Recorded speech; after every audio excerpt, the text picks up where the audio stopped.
সবচেয়ে বেশি আত্মমর্যাদা আল্লাহ রাব্বুল আলামিনের জাতে পাকের। তাহলে তিনি কিভাবে আমাদের এই সোহাবের এগুলো নেবেন? মুর্শিদ ভর্তি মানুষ আমরা তাসবিহ পাঠ করছি, আমাদের তাসবিহ সেই তাসবিহ হচ্ছে না যে তাসবিহ আমাদেরকে কোয়ালিটিফুল নামাজ উপহার দিতে পারে। আমাদের নামাজের ক্ষেত্রে যে ত্রুটিটা সবচেয়ে বেশি এবং প্রকট, সেটা হলো আমাদের নামাজের মধ্যে বেশিরভাগ মানুষই আমরা তাড়াহুড়ো করি। আমাদের নামাজের মধ্যে ধীরস্থিরতা খুব কম।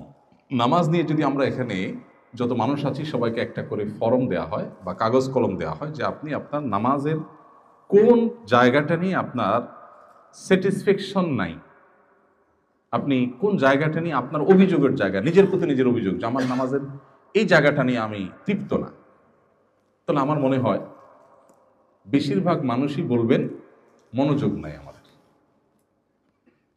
আমি কি সঠিক বলেছি?